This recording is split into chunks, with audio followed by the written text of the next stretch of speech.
Now, what if I told you that you could learn to play Cataclysm Dark Day Ahead from just 3 basic controls?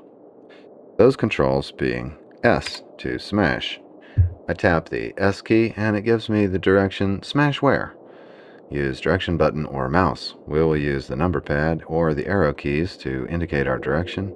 I haven't tried using the mouse, but I guess you can experiment with that. This is a keyboard tutorial. I'm going to smash in the direction of this bench. At least, I think it's a bench. Let's learn one more key, that is the X key. When I type X, it puts us in Explore mode. It's currently highlighting the square I'm standing on. It tells me that the square is smashable, flat, and flammable. It gives me the move cost and lighting conditions for that square. If I highlight the bench that I just smashed, it gives me a description of the bench. A simple bench with wood slats nailed to a frame. While uncomfortably flat and just as cold as the ground, it could serve as a bed if needed. It gives me its concealment amount. Smashable, it is, yes, smashable. And it's flat and it's mountable, don't know what that means, but it's also flammable. It has a move cost and it gives me a lighting statement. So that's a lot of information that I can get out of by hitting the escape key. Now, if I'm going to move around with the number pad, I can actually do a lot without knowing any keys at all. I can open the windows by bumping into them, just like so. Now we can shed some light on the situation. You may notice that as I open the windows and reveal more landscape, that my mini-map depicts my line of sight. Alright, very good. Now we can see the area that we're in. I can also open the doors the same way. I have to have a keybind for shutting them, but we won't get that far into the keybinds in this tutorial. Today we're only working with Smash, Explore, mainly. Oh yes, and Wield. Wield is the other thing we're going to work with. So let's try this. If I hit the W key for Wield, it tells me I'm already holding a weapon, a hammer. That is gonna give me some statistics on it too. Bash 9, melee -1, and 71 moves. The moves is the move cost for swinging it once.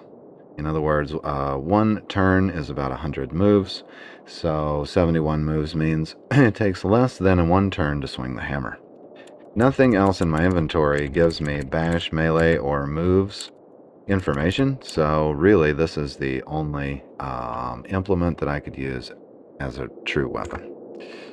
We can try smashing things, like this bench as we started the episode. We may have to smash it multiple times.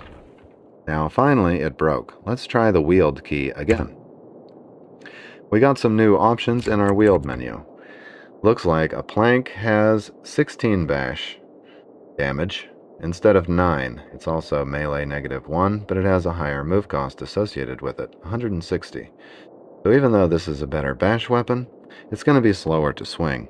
I'm going to go ahead and wield the plank.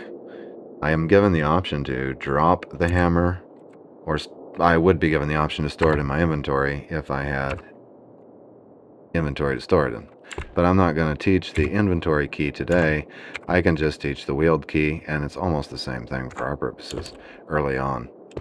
So now we're wielding a plank. We can try smashing some other things with it. For example, here if I use the X key to find out what this is, it is a locker. A tall sheet metal cabinet useful for storing just about anything that will fit.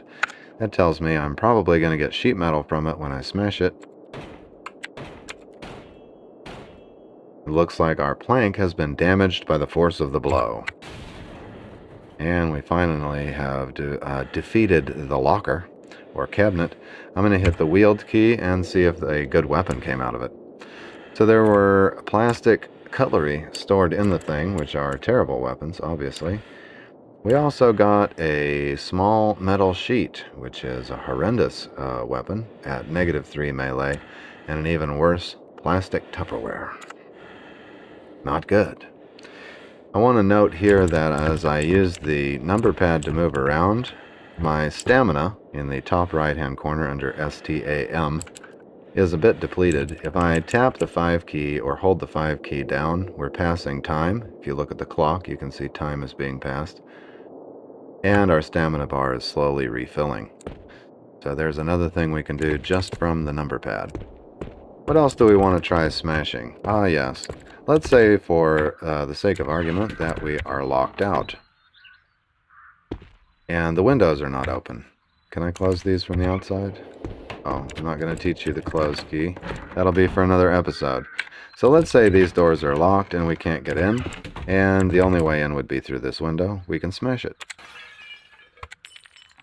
and walk right on in. This applies to just about any building unless there's barred windows in your way. So you might ask yourself, what else can I smash? You can smash just about anything. You can smash a shrub. And if I tap the wield key, I see we've got some splintered wood, which is a bash 4 melee +1 weapon with high speed, apparently. And I would be very tempted to use that as a weapon instead of this plank, just based on its speed alone. Speaking of that, we broke a window over here, and I didn't think to try to wield the broken glass. Yes, here we go. The glass shards have a cut damage rating of 6, melee -1, and a very low move cost. Probably make a perfectly decent weapon for me. The other application for using the X key is going to be we could examine this NPC from afar. Actually, we don't have to be right next to them. Let's say we're all the way across the room. We can hit the examine key and get their name, Everett Stefan, and whether or not they're hostile or neutral is displayed, whether or not they're aware of our presence is displayed, what they're wielding is displayed, as well as what they're wearing, and maybe some of the contents of their inventory are all here. So if we're thinking about taking on this NPC, think twice. They've got a conceal carry 6-shooter in their hands.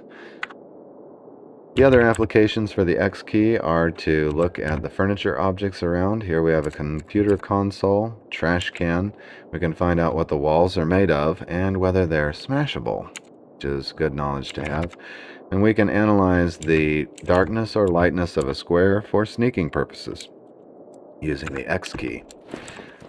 If I step outside where my view is quite a bit longer, let's take this car for an example. We can examine this and see that there are items in the trunk, although it doesn't tell us what items.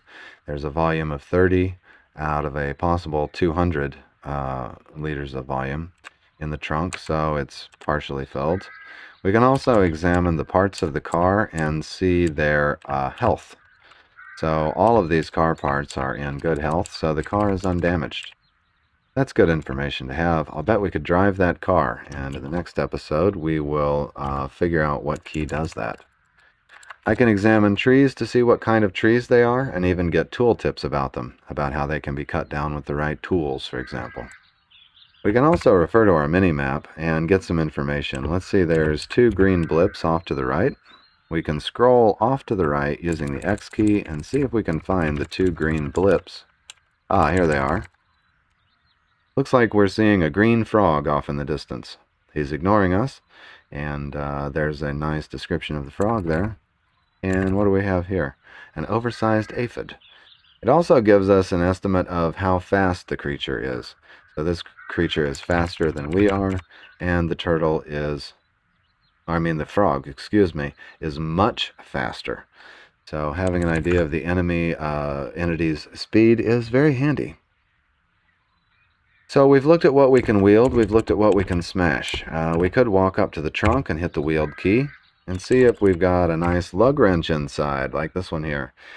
Now, it looks to me like the latest experimental branch has nerfed the lug wrench. I know that in 0.g it is a fine weapon, if I remember correctly, a fine weapon. I wouldn't be wielding this one, however, nor the rubber hose or scissor jack, which is a terrible weapon. We've also got a wheel here, which is a surprisingly good bash weapon, although very, very slow. That would take 6 moves to attack with the wheel. We can walk into the car door to open the door, tap the wield key, and see if there's anything in the driver's side that we could wield, which I don't see anything but this umbrella. which doesn't look like a bad melee weapon in its own right, although it is probably flimsy. Once we head out on the highway, we see rocks laying around. If I get next to a rock and I hit the wield key, we see that the large rock takes 4 complete moves, that's a 400 move cost, to do 28 bash damage. And it has a melee rating of -2. That is a to-hit negative, is what that number represents. The large rock would do excellent damage if you could hit with it. We can take this rock as an example of another possible weapon. If we wield this, we get 7 bash, the same melee -1, but unlike the plank, we get 71 moves to attack, which is pretty fast, actually. So there you go. You shouldn't have any trouble arming up for the apocalypse in Cataclysm Dark Days Ahead. It takes very few keys to memorize. I'm going to hit W for wield. And we've got a whole bunch of horrible options here. None of these are actually weapons or wieldable tools. The large fire extinguisher would do in a pinch, I guess, but especially if you were trying to bash something down. We can go check the driver's side. I walked into the door in order to get it to open. I hit the W key to try to wield something from the nearby tile and get nothing, really. Let's check the other side. And by the way, if you don't realize, the 2 little yellow dots there are how I know there's items in that area. We could also use the X key to get that information. Looks like there's a deluxe cheeseburger here that we could wield. So we have not. I'm going to hit X to explore that tile like so. Okay, this is going to tell me that the bench seat is holding some volume, but give us no indication of what items are there. Looks like we found a toilet over here. I'm going to use my Explore Mode key to find out that there's frozen water inside the toilet. I do believe we can read signs using the X key. So I've tapped X, and now I scroll down over the sign. And it's going to tell me that this is a simple signpost made out of wood. The sign says McCullough Trail. This sign says, leave what you find. If I'm curious what something is, it's easy to find out. This is a newspaper page. In the next episode, we may learn a keybind for reading the newspaper. I can see that there's a fire ring and some stumps down here. This is a nice touch, I think, that they've used stumps as seating surrounding the fire. And what do we have around here? These are bits of a split rail fence, kind of spread out like so, to make a nice little corner for the campground. Over here we have some frozen murky water, pine boughs. This appears to be some sort of trail. Maybe I want to get a preview of what may lie down the trail. I can see down in this direction using my Explore Mode key and get a hazy notion of what we're looking at. Now, I don't feel like going into a dark forest right now, and especially using only the keybinds that we've learned so far, a plank for a weapon.